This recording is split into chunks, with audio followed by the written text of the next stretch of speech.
भारत भारती। रचना काव्य मैथिली गुप्त द्वारा रचित है। इसकी शुरुआत इन शब्दों से होती है। आज जन्माष्टमी है। आज का दिन भारत के लिए गौरव का दिन है।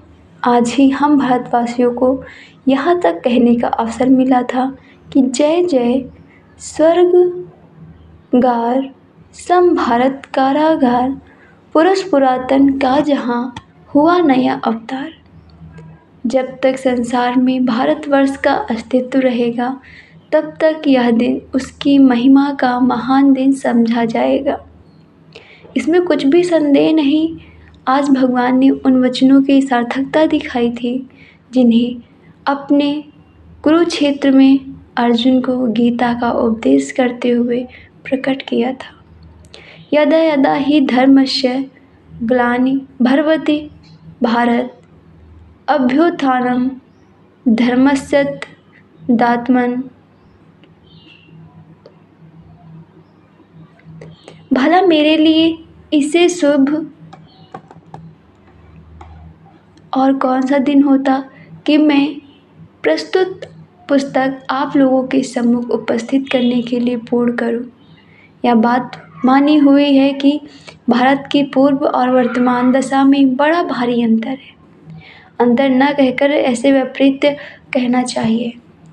एक वह समय था कि यहाँ देश विद्या, कला, कौशल और सभ्यता में संसार का शिरोमणि था, और एक समय है कि इन्हीं बातों का इसमें शोचनीय अभाव हो गया है। जो आर्य जाति कभी सारे संसार को शिक्षा देती थी, वही आज पराया मुँह ताक रही है।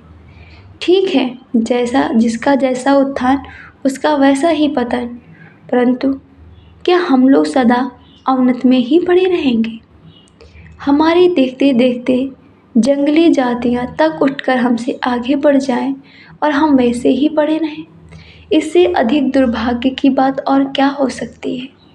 क्या हम लोग अपने मार्ग से यहाँ तक हट गए हैं कि अब उसे पा ही नहीं सकते?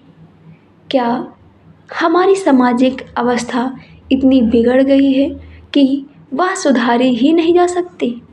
क्या सचमुच हमारी यह निंद्रा चिरनिंद्रा है? क्या हमारा रोग ऐसा असाध्य हो गया है कि उसकी कोई चिकित्सा ही नहीं? संसार में ऐसा असाध्य हो गया है कि उसकी कोई चिकित्सा ही नहीं? संसार में ऐसा कोई भी काम नहीं जो सचमुच उद्योग से सिद्ध ना हो सके, परंतु उद्योग के लिए उत्साह की आवश्यकता है। बिना उत्साह के उद्योग नहीं हो सकता। इसी उत्साह को, इसी मानसिक वेग को उत्तेजित करने के लिए कविता का एक उत्तम साधन है। परंतु बड़ी खेद की बात है कि हम लोगों के लिए हिंदी में अभी तक इस ढंग की कोई कविता पुस्तक नहीं लिखी गई जिसमें हमारी प्राचीन उन्नति और अर्वाचीन अवनति का वर्णन भी हो और भविष्य के लिए प्रोत्साहन भी। इस अभाव की पूर्ति के लिए जहाँ तक मैं जानता हूँ कि कोई यथोचित प्रयत्न नहीं किया गया, परंतु देशवत्सल सज्जनों को यह त्रुटि बहुत खटक रही है। ऐसे ही महानुभावों में कुर्सीदौली के अधिपति माननीय श्रीमान राजा रामपाल सिंह जी के CIE महोदय हैं। कोई 2 वर्ष हुए हैं मैंने पूर्व दर्शन नाम की एक तुकबंदी लिखी थी।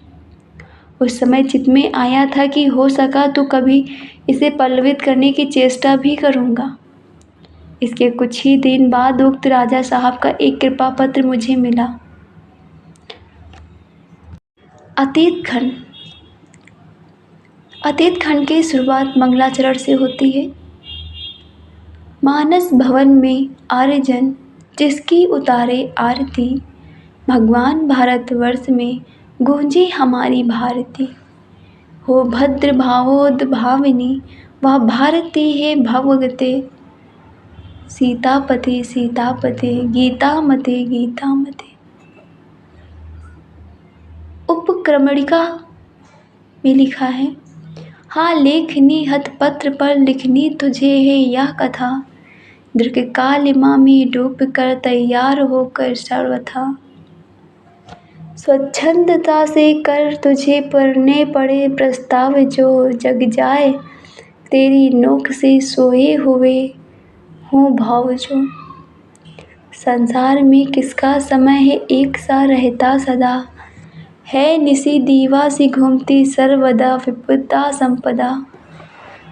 जो आज एक अनाथ है नरनाथ कल होता वही, जो आज उत्सव मग्न है कल शोक से सोता वही। चर्चा हमारी भी कभी संसार में सर्वत्र थी, वह सद्गुणों की कीर्ति मानो एक और कलत्र थी। इस दुर्दशा का स्वप्न में भी क्या हमें कुछ ध्यान था, क्या इस पतन ही को हमारा वह अतुल उत्थान था। उन्नत रहा होगा कभी जो हो रहा अवनत अभी, जो हो रहा उन्नत अभी अवनत रहा होगा कभी। हंसते प्रथम जो पद्म है तम पंख में फंसते वही, मुरझे पड़े रहते कुमुद जो अंत में हंसते वही। उन्नत तथा अवनत प्रकृति का नियम एक अखंड है, चढ़ता प्रथम जो व्योम में गिरता वही मार्तंड है।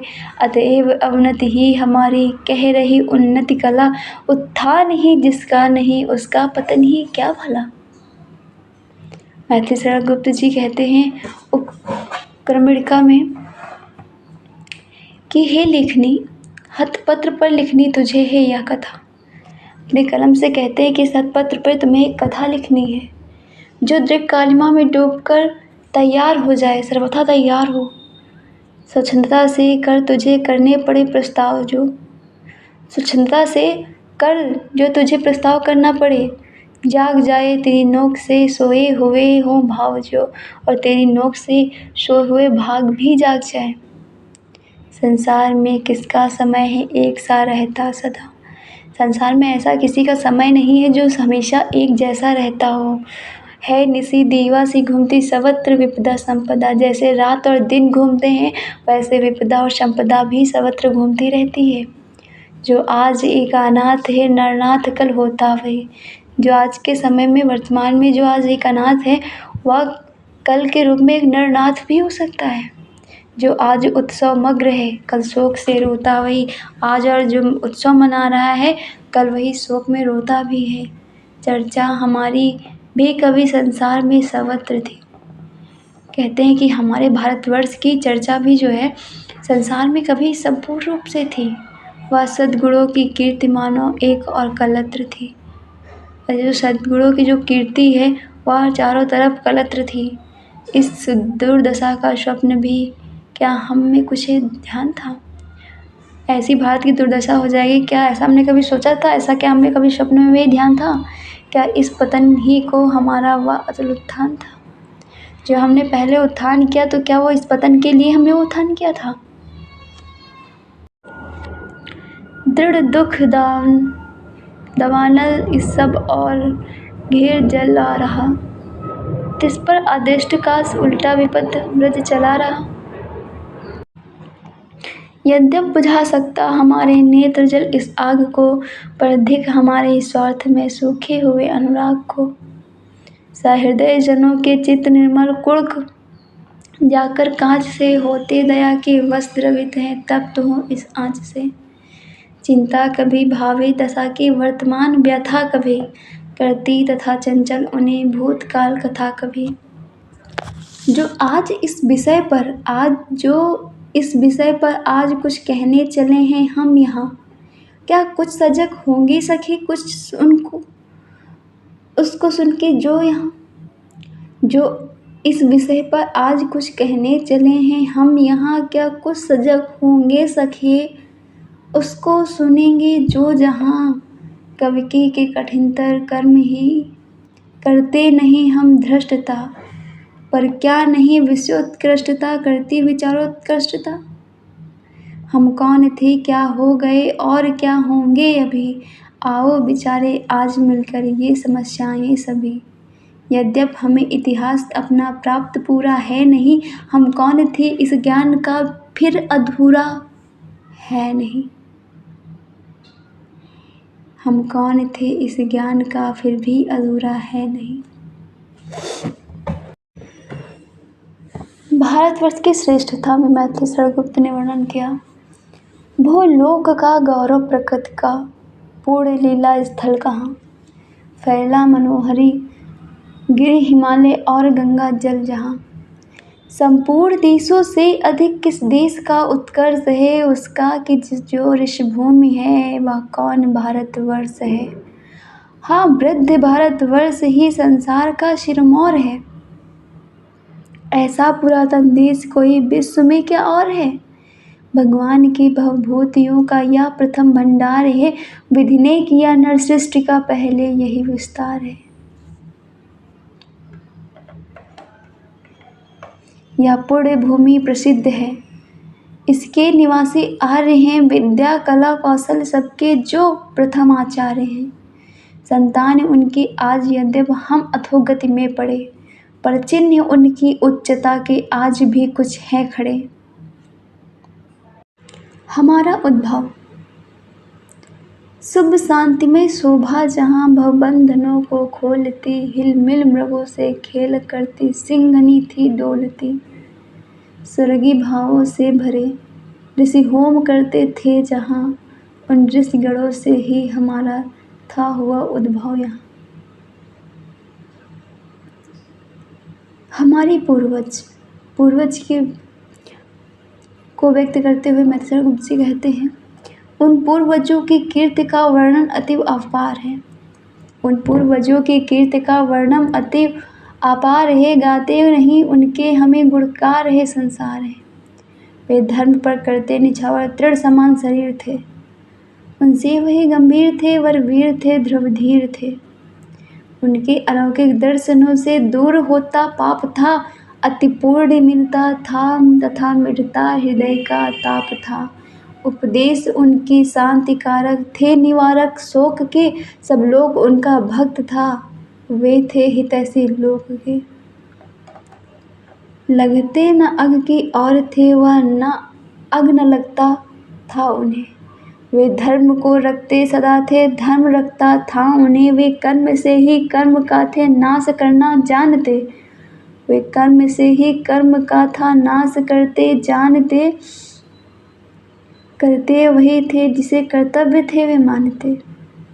वे सजग रहते सदा दुखपूर्ण तृष्णा भ्रांति से, जीवन बिताते थे सदा संतोष पूर्वक शांति से। इस लोक में उस लोक से अल्प सुख पाते न थे।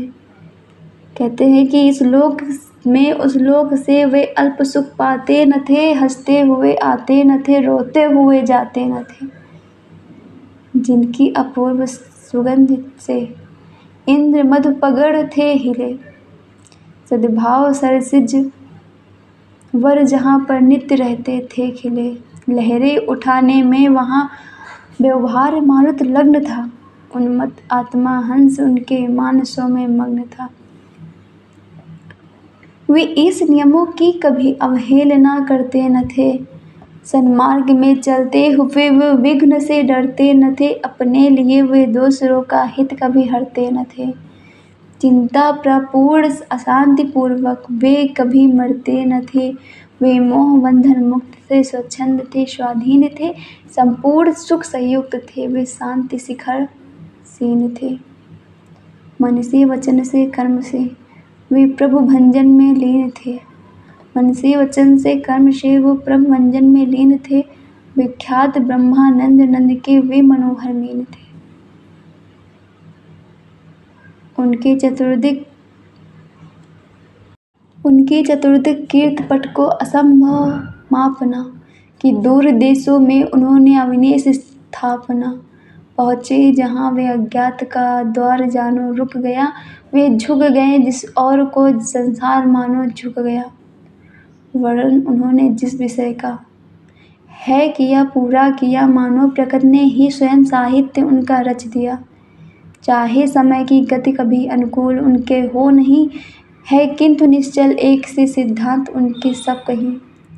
वे मेदिनी तल में सुकृत के बीज बोते थे सदा, पर दुख देख दयालुता से द्रवित होते थे सदा।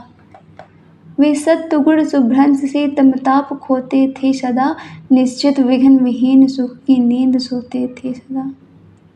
वह आर्य ही थे जो कभी अपने लिए जीते न थे, वे स्वार्थरत हो मोह की मंदिरा कभी पीते न थे। संसार की उपकार हित जब जन्म लेते थे सभी, निश्चेष्ट होकर किस तरह बैठ सकते थे कभी।